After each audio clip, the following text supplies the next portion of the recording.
வணக்கம். நான் உங்கள் ரமணன், அஸ்ட்ராலஜர். பிவைகே யோகா அண்ட் அஸ்ட்ராலஜிலேருந்து பேசுகிறேன். இப்போ இந்த கார்த்திகை மாதத்துக்குரிய பலன்களை நம்ம பார்ப்போம். கார்த்திகை மாதம் நமக்கு நவம்பர் 16லிருந்து டிசம்பர் 15 வரைக்கும் இருக்குது. அதனுடைய பொது பலன்களை நம்ம எல்லா ராசிக்கும் பார்க்கலாம்.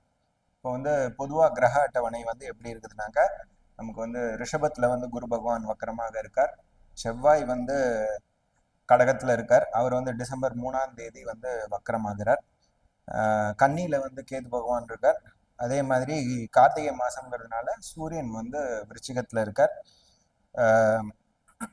புதன் வக்கரமாக ஆகிறார் டிசம்பர் 4ஆம் தேதி விருச்சிகத்திலேயே. சுக்கிரன் தனுசுல இருக்கார். தனுசுல இருந்து அவர் மகரத்துக்கு போறார் டிசம்பர் 2ஆம் தேதி.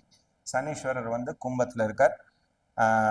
அதே மாதிரி உங்களுக்கு ராகு பகவான் மீனத்தில் இருக்கார். இதுதான் கிரக அட்டவணை. ரிஷபராசி அன்பர்களுக்குரிய கார்த்திகை மாச பலன். அதாவது ரிஷபராசின்னு சொல்லும்போது நமக்கு கார்த்திகை 3 பாதங்கள், அதாவது 2ஆம் பாதத்திலிருந்து 4ஆம் பாதம் வரை, ரோஹிணி 4 பாதங்கள், அதே மாதிரி மிருகசீரிஷம் 1, 2 கொண்டது ரிஷபராசி.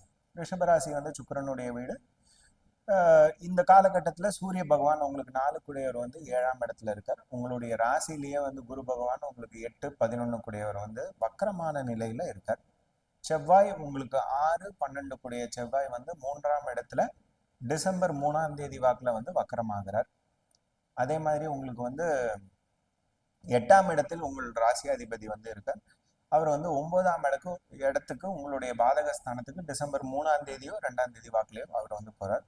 அதே மாதிரி சனீஸ்வரர் உங்களுடைய தொழில் ஸ்தானம், கர்மஸ்தானத்துல ஸ்ட்ராங்கா இருக்கார், வக்கர நிவர்த்தியாகி இருக்கிறார். ராகு பகவான் உங்களுக்கு 11ஆம் இடத்துல இருக்கார்.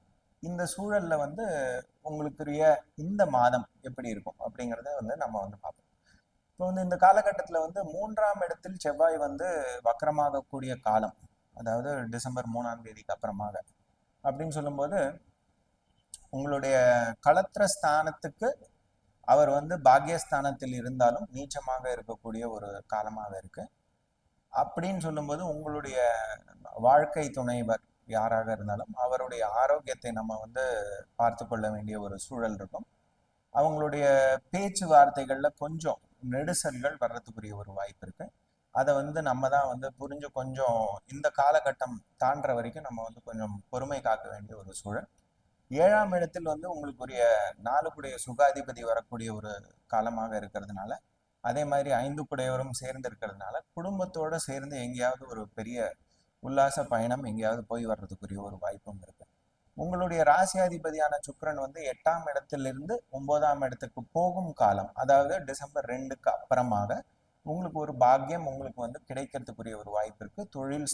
தொழில் சம்பந்தப்பட்டதாகவும் இருக்கலாம், இல்லை பூர்வ புண்ணியத்திலிருந்து நமக்கு ஒரு பூர்வீக ப்ராப்பர்ட்டியோ ஏதாவது நமக்கு கிடைக்கக்கூடிய ஒரு சூழலாகவும் இருக்கலாம். உத்தியோகத்தில் உன்னதமான ஒரு ஸ்திதிக்கு நமக்கு இந்த காலகட்டத்தில் நமக்கு ஒரு ப்ரொமோஷனோ இல்லை ஒரு போனஸோ இல்லை ஒரு ரோல் சேஞ்ச், அதுல இருந்து நமக்கு வரக்கூடிய ஒரு லாபங்களும் நமக்கு இந்த காலகட்டத்தில் கிடைக்கிறதுக்குரிய ஒரு வாய்ப்பு இருக்கு. என்ன ஒரு சின்ன ஒரு இன்னல் என்னதுனாக்கா, ராசிலேயே வக்கரமான குரு பகவான் இருக்கார். அப்படிங்கும்போது உங்களுடைய ஃபினான்சஸை நீங்க ரொம்ப ஜாக்கிரதையாக பார்த்து கொள்ள வேண்டும். அதே மாதிரி உங்களுடைய ஆரோக்கியத்தையும் ரொம்ப ஜாக்கிரதையாக பார்த்து கொள்ள வேண்டிய ஒரு சூழல் இந்த காலகட்டத்தில். எந்த எக்ஸ்பெண்டிச்சரா இருந்தாலும் ஒரு 2 முறை ஆலோசித்து அதுக்கப்புறமா அது ரொம்ப தேவையில்லையா அப்படிங்கிறதெல்லாம் டிசைட் பண்ணிட்டு அதுக்கப்புறமா எக்ஸ்பெண்டிச்சருக்கு போங்க. ஏன்னா உங்களுக்கு 12 கூடிய செவ்வாயும் டிசம்பர் 3ஆம் தேதி வாக்கில் வக்கரமாகிறார்.